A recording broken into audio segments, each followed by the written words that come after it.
तुम्हारे दर्शन की बेला, ये मौसम रास रचाने। कई बार ओशो के नाम से कई तरीके के काम होते देखता हूँ तो मुझे बड़ी हैरानी होती है। हैरानी मुझे ये होती है कि ये जो कथित पुराने बन रहे, नए बन रहे हैं, इस पद पे बैठे थे, उस पद पे बैठे थे, ऐसे रहें वैसे रहें, और बाकी सब भी ये ओशो को पढ़ रहे, समझ रहे हैं कि कुछ और ही कर रहे हैं। कहाँ ओशो नित्य नूतन, रोज उनका एक नया रूप। कितनी बार वो बोलते हैं कि भैया जो मैंने पुराना बोला वो गया, अब आज जो मैं बोल रहा हूँ उसकी बात करो। हजारों साल बाद मानवता कैसी हो सकती है, उसके ब्लूप्रिंट भी वो बना रहे हैं। क्या क्या संभावना एक व्यक्ति के भीतर है और उस संभावना को कितनी उत्कृष्ट ढंग से बाहर लाया जा सकता है, क्या कुछ नहीं। और कितने बदलाव, हर थोड़े दिन में कुछ एक नया। कभी अपने नाम बदल रहे हैं, कभी कपड़े बदल रहे हैं, कभी सन्यासियों के जो कार्यशैली उसको बदल रहे हैं, सोच को बदल रहे हैं, विचार को बदल रहे हैं। कितने सारे ध्यान प्रयोग बना रहे हैं, कितना तेज प्रवाह ओशो के वर्क का। रोज एक ताजगी, रोज एक नयापन। और दूसरी तरफ आप देखो,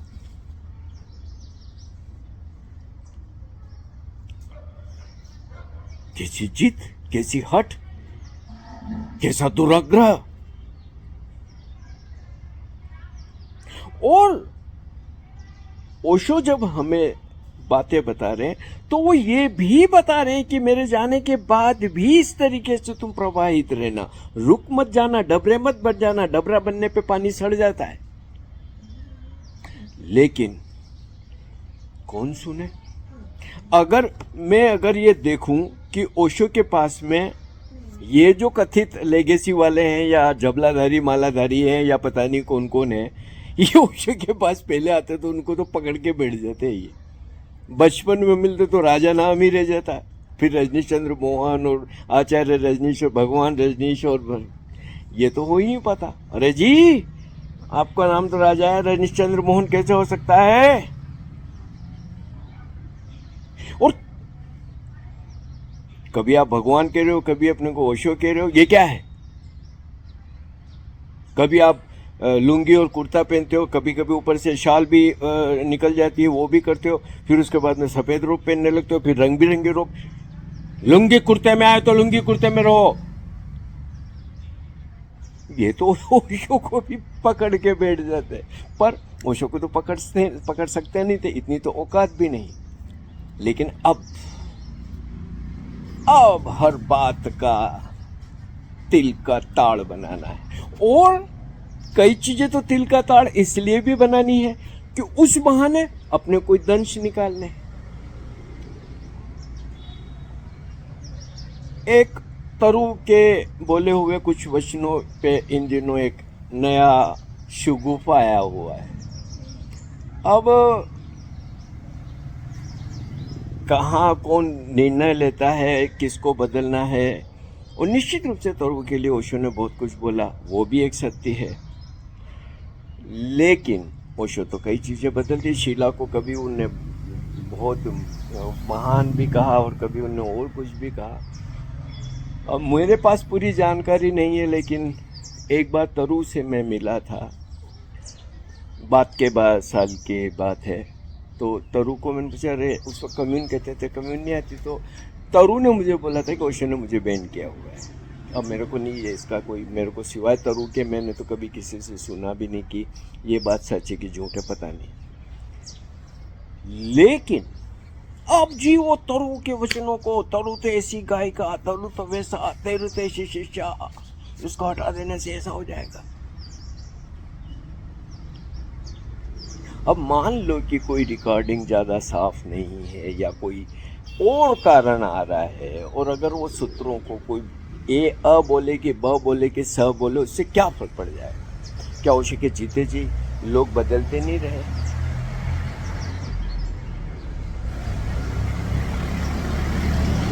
एक ही व्यक्ति तो ओशो का काम कभी भी नहीं करता है।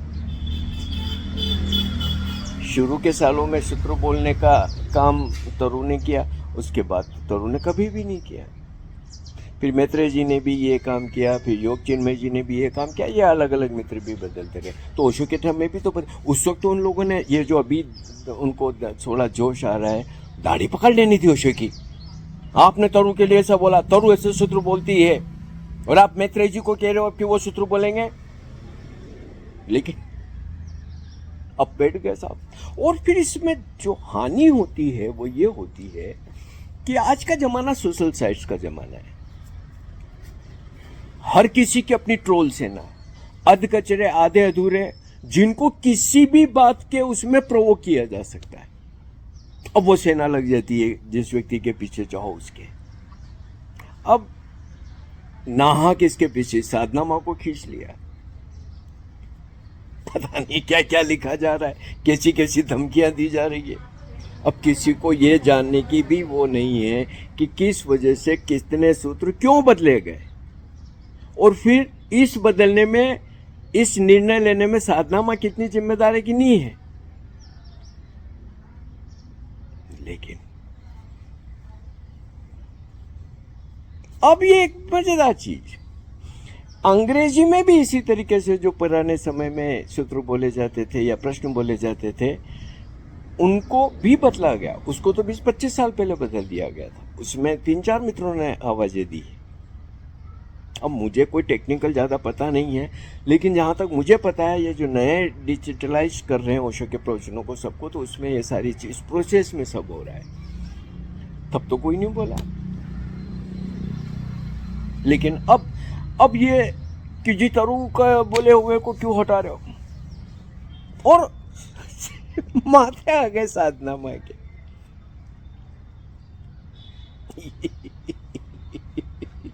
अरे साधना माँ ने निर्णय लिया है कि किसने निर्णय लिया है, कि निर्णय के पीछे कारण क्या था, कि क्या नहीं था, क्या उनकी कोई तरु से दुश्मनी है कि तरु को हटाने के लिए ये सब किया गया है। पहले पता तो लगाओ रे विस्तार से कि हो क्या रहा है, हुआ क्यों है, और फिर ट्रोल से ना तैयार। जिनने कभी ओशो को ठीक से समझा नहीं, पढ़ा नहीं, ओशो के काम की जिनको अंडरस्टैंडिंग नहीं,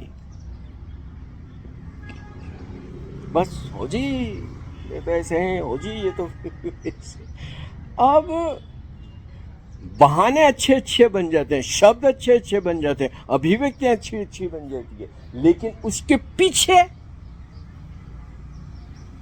कुछ और ही मकसद होते हैं। अब एक व्यक्ति जिसने अपना जीवन दिया, 1000 डायमेंशन में उस व्यक्ति ने काम किया। अब मान लो कि किसी व्यक्ति से कोई गलती हुई, चलो ये भी मान ले, तो क्या लट लेके पीछे चल जाओगे? गलतियां तो हम सबसे होती है।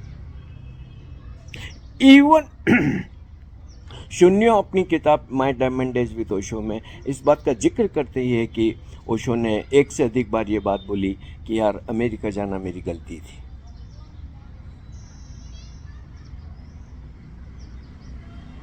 तो मान लो कि कोई जो काम कर रहा है उससे गलती हो गई या होती है। एक बार मेरे को किसी विषय में जब मैंने अपनी गलती देखी और मैंने बात की किसी से, तो मेरे को यही बोला गया कि क्या हो गया, काम करते हो तो कुछ गलतियां भी हो जाती। एक तो वो नजरिया था, अब तो बस बैठे रहते हैं वो कांच लगा के, और फिर उसके अर्थ के अनर्थ निकाल के बाबा बाबा बाबा। थोड़ी बहुत भी समझ नहीं हो सकती, करुणा नहीं हो सकती, प्रेम नहीं हो सकता, इंसानियत नहीं हो सकती। ओशो का सन्यास और नया मनुष्य और ये सब की तो बात ही छोड़ दो। थोड़ा सा हम दिल बड़ा नहीं रख सकते? ऐसे हम पीछे पड़ जाते। और ये एक विषय नहीं है, ये तो मैं एक विषय के ऊपर अभी बोल रहा हूँ, लेकिन ऐसे ही विषय तो हर थोड़े दिन में आ जाते हैं। हर थोड़े दिन में मैं देखता हूँ सोशल साइट्स पे तलवारें भांजने लगते हैं भाई लोग। ओवरऑल हम ओशो को कितने निम्न स्तर पे लेके जा रहे हैं यार। क्या ओशो के लोग लड़ने झगड़ने का ही काम कर रहे हैं क्या?